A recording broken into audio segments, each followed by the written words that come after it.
If you're still using clicks as your primary success metric, you are probably undercounting what's working and over rewarding what isn't. That's it.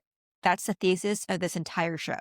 And today, in this first episode, I'm going to explain exactly why that's true, how we got here, and what it actually costs you when you optimize for the wrong thing. I'm Amanda Natividad. Welcome to Zero Click Marketing. Let's start with a little nostalgia. And I promise I'm not going to be one of those people who romanticizes the good old days of digital marketing. But I do think it's worth understanding why the old model made sense, because it actually did for a while. The click-based funnel wasn't always a lie. It was actually a pretty elegant, legible system. You'd publish a piece of content, a blog post, a landing page, a social post with a link, and then you'd watch what happened. Did people click? Good. Did they not click? Bad. Iterate. The whole thing was measurable in a way that felt clean.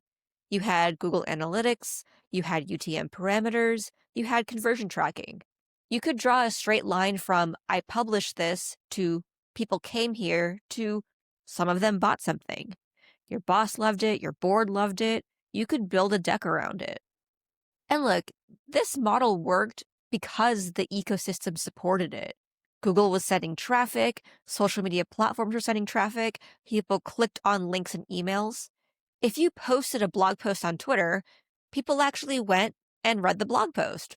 Wild concept, I know. And yeah, that funnel was leaky, sure, but every funnel is leaky. But the water was flowing. So what happened?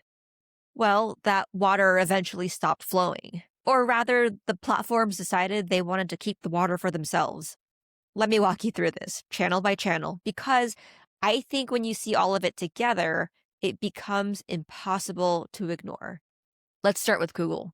In 2020, more than 2/3 of Google searches ended without a click.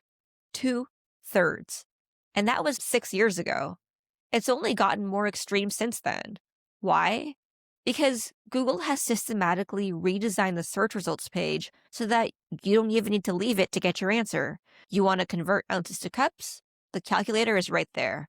You want to know Paul Rudd's age? It tells you right in the snippet.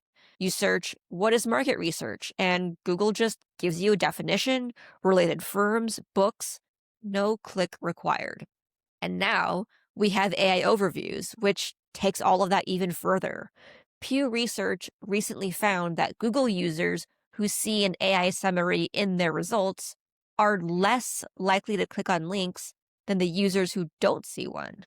So the better Google gets at answering questions, the less traffic it sends to everyone else.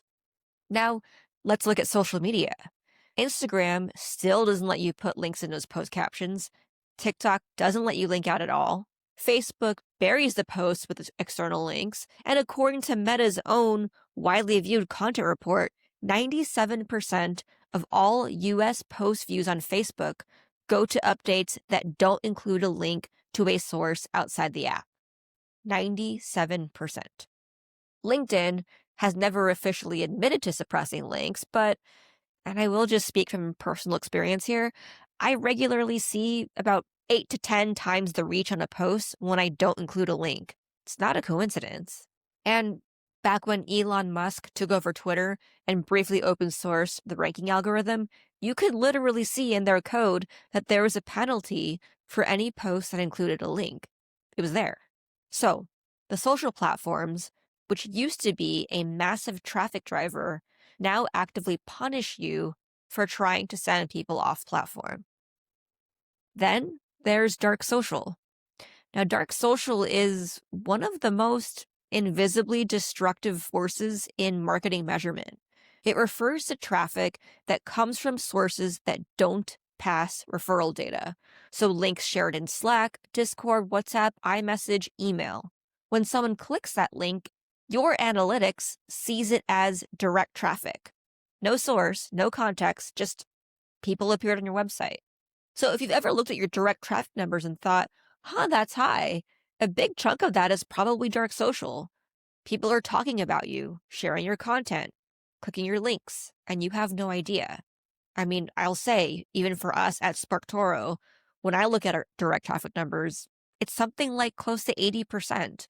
And I mean, I know that 80% of our website visitors are not remembering, oh, let me go to sparktoro.com, right? So with dark social, you're already flying partially blind.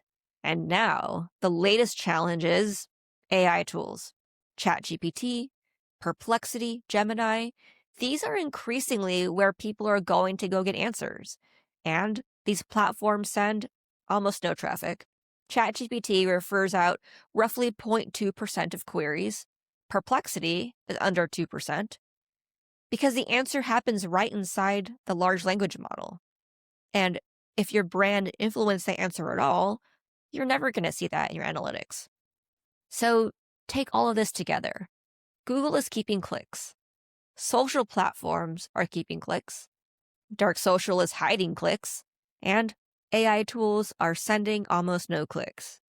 And every year, the research shows the long tail of the web, meaning anyone who isn't one of those top several 100 websites, is losing ground to the biggest players. The water hasn't just slowed, the pipes have been rerouted.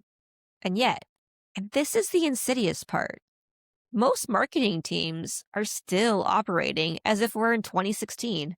We're still reporting on sessions and page views, still measuring social success by lit clicks, still building content strategies around what ranks on Google and drives traffic.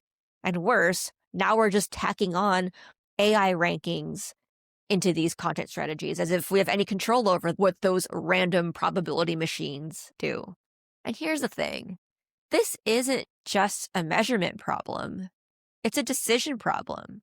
Because when you optimize for clicks as your primary KPI, you train yourself into a whole set of bad choices. You choose topics based on search volume instead of genuine audience relevance. You format content for clickability instead of actual usefulness.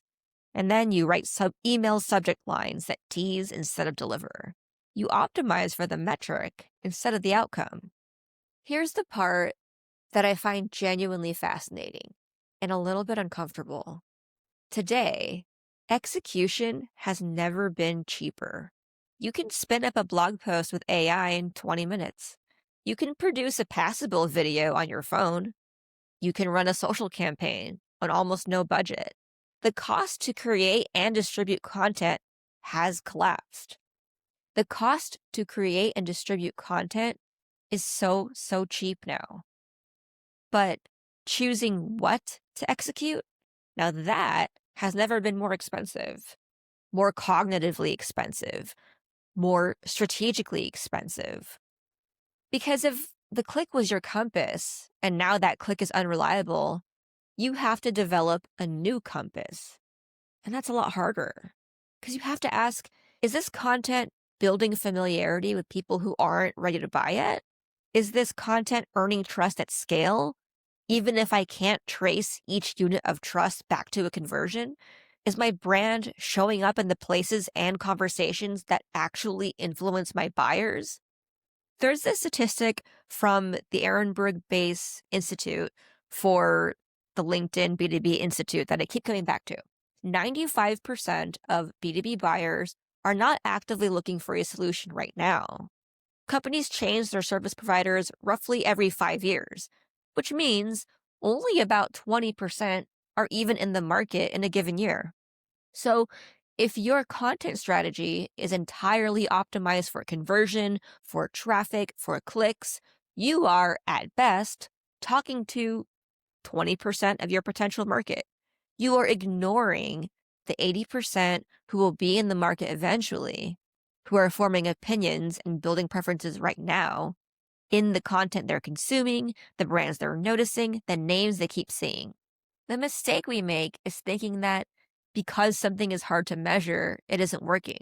But think about what TV advertising, out-of-home advertising, and podcast sponsorships have known for decades. Influence is real. Brand recognition is real. The fact that you can't draw a straight attribution line doesn't make it not real. There's this example I love from a B2B company called Dream Data. Their marketing and sales team all post on LinkedIn about marketing, revenue, and just life at the company. And they all carry the same CTA in their profile header. No links in the posts, no direct attribution, just consistent, valuable platform native presence. And the result?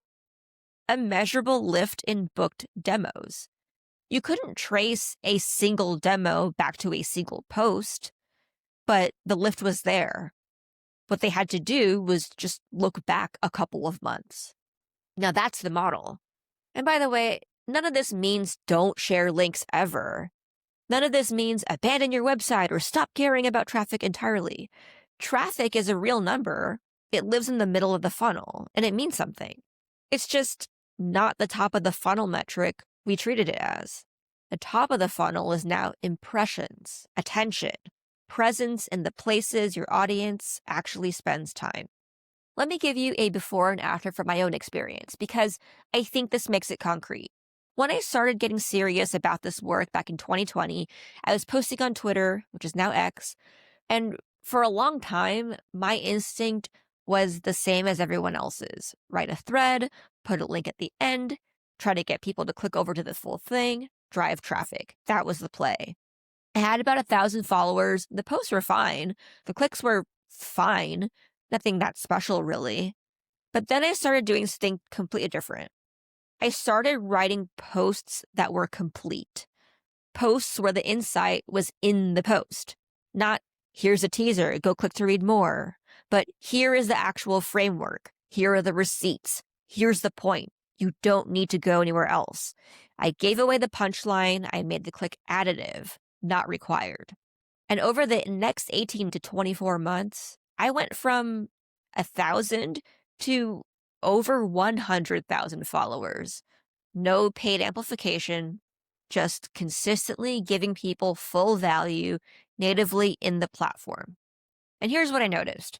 The people who eventually clicked, the ones who came to the website or who signed up for the newsletter, registered for the webinars, those people were warmer. They already knew what I was about. They'd already gotten value from me. The click, when it happened, wasn't a cold transaction. It wasn't a one and done thing. It was a continuation, an extension of that increasingly warming relationship. That's the counterintuitive part. When you stop optimizing for the click and start optimizing for genuine value in the platform, you end up with better clicks, more intentional ones, from people who actually want to be there. The clicks didn't disappear. They did get fewer, but they also got better. The clicks lie. They lie by omission mostly. They tell you about the fraction of your audience that took a trackable action, and they say nothing about everyone else who saw your content, remembered your name, or formed an opinion about your brand. And when you optimize for that fraction, you optimize away from everyone else. That's the problem. Next episode, if clicks aren't the point, what is? We're getting into what you actually measure and how you make the case for it internally. This has been Zero Click Marketing. I'll see you next episode.